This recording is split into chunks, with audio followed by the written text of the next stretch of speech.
Hey yo, what's going on with the viewers of the tube?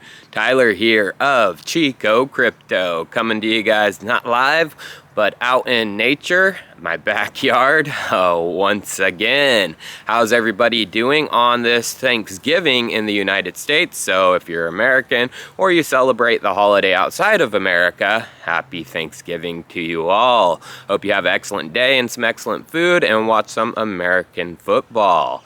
But let's talk about Bitcoin, because just like clockwork, Bitcoin is starting to pump on the day, Thanksgiving. So it's a big American holiday, you guys. And usually, Americans sit around the table and they talk about things. And crypto is one of those things, you guys. So Bitcoin, it looks like it's retesting 60K resistance. If we break 60K, things could turn really bullish once again.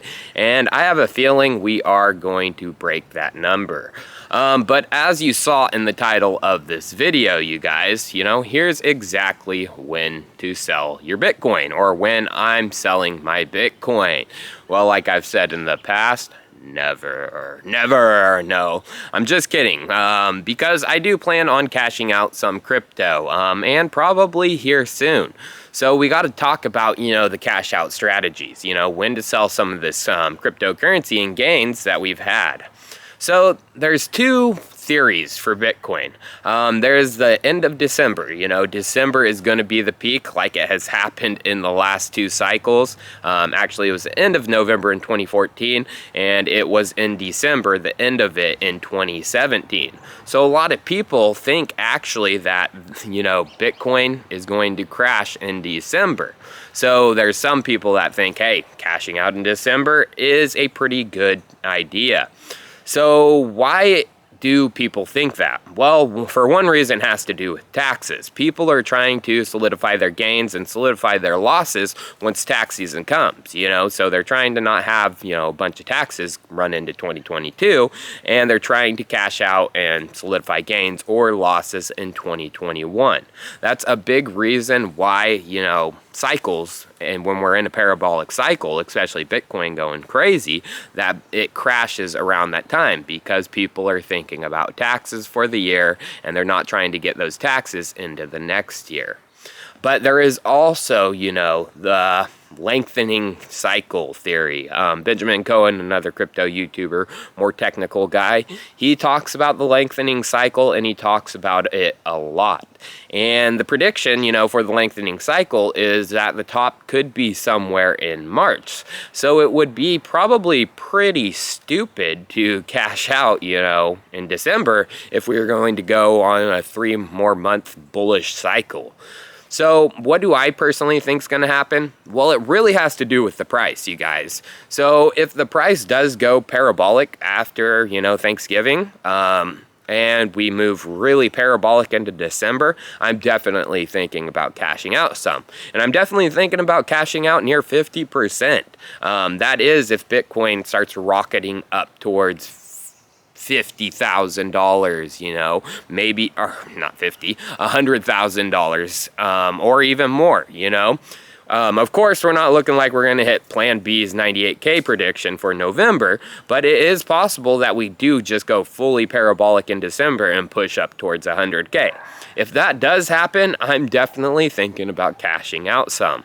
But if Bitcoin doesn't really, it just starts pumping little by little, we're up, end of November, we're up 65, 70K, and into December, we only get up to 80, 85K. That's when I'm going to be like, maybe the lengthening cycle theory is true. So again, it's all up to you, you guys. I mean, there's a lot of things, you got to take into account, and you got to make your own decisions. One of the things, I've been looking at is what's happened after Thanksgiving. So in 2017, after Thanksgiving, Bitcoin actually pumped from about $8,000 to almost $11,000. And that's when it went really crazy throughout December, and we pumped up to $20,000. Of course, right after, we crashed significantly and we went into that extended bear market. But there's also what happened in 2015 2013 in that year. So actually the peak that year was on the day of Thanksgiving. So we hit, I think, near 1200 on the day, November 28th. And then that's when we went into the bear cycle, extended bear cycle. So, I mean, right now, I mean, in an alternate world, a universe, is the perfect time to cash out, because that was the perfect time to cash out in 2013. So now let's talk about, you know, what's good going on in the market. So Cathie Wood, you guys, Cathie Wood, she actually put forward a statement that said, due to institutional investment, that Bitcoin would reach 500K. She didn't say, you know, this year, but it is due for it, probably in the next cycle or two. So that is very, very bullish. And then you have some of the biggest on-chain analysis out there, Willy Woo, Will Clement, Plan B, who are all talking bullish. So they're talking bullish signals, especially with the supply shock of Bitcoin from exchanges. So there are bullish, you know, indicators out there in the market. But there's also extremely, extremely bearish indicators. So if you guys have never followed Sir Bitfinex, I would definitely give him a follow, because he looks at the other side of the coin, the nasty things going in the space, and the top thing on his mind is Tether USDT. So bad things are happening for Tether. Of course, there was a letter sent out by a senator to all stablecoin companies, including Tether, asking them questions about their reserves. Now, of course, this wasn't necessarily just pointed at Tether themselves, you know. It's actually pointed at all stablecoin companies. But I have a feeling this is, yeah, of course it's out for everyone, but I have a feeling it has a lot to do with Tether, because there are a lot of things going on. Like one of their banks that holds some of the Tether reserves, Deltec Bank, is getting a lot of heat from regulators, and it's possible that they may be shut down. Now, if that happens, I mean, this was kind of what happened in 2017 and led us into that bear market, was a bunch of Tether's banks, they got shut down, especially the Puerto Rican ones.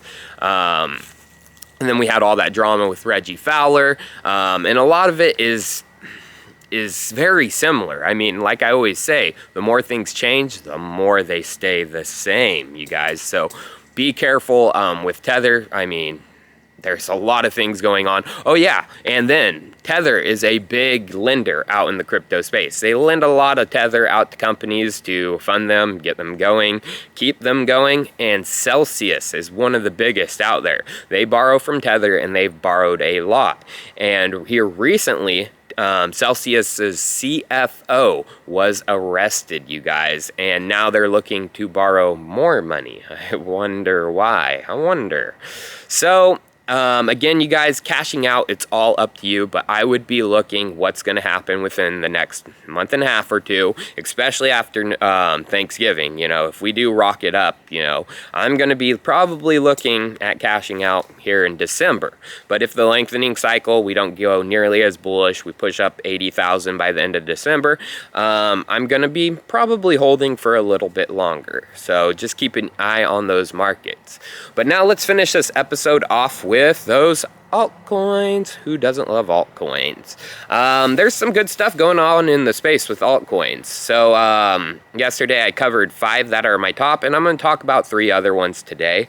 I want to talk first about Morpheus Network, because some of the news went under the radar.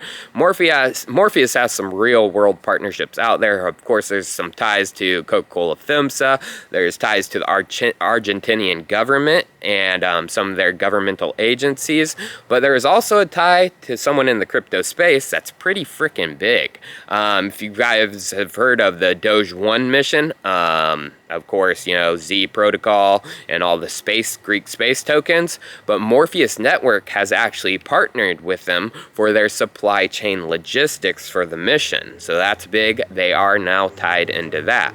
And of course, Morpheus Network has a big announcement coming. They have their masternodes coming, which is actually no inflation. The payment to the masternode holders is all based on protocol revenues. So that's pretty big. It's a non-inflationary masternode system.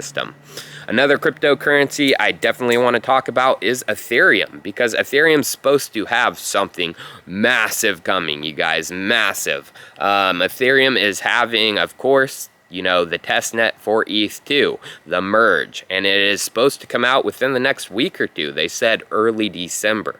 Of course, you know, the mainnet for Ethereum 2 is going to come in early 2022, but once the testnet comes, that means we're on the way, and Ethereum will see a pump.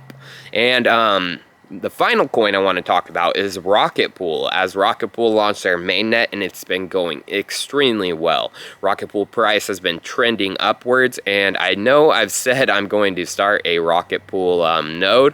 I just haven't had time, so maybe here soon. But Rocket Pool is the first decentralized staking pool out there. Everything else is centralized. Rocket Pool is decentralized, you guys.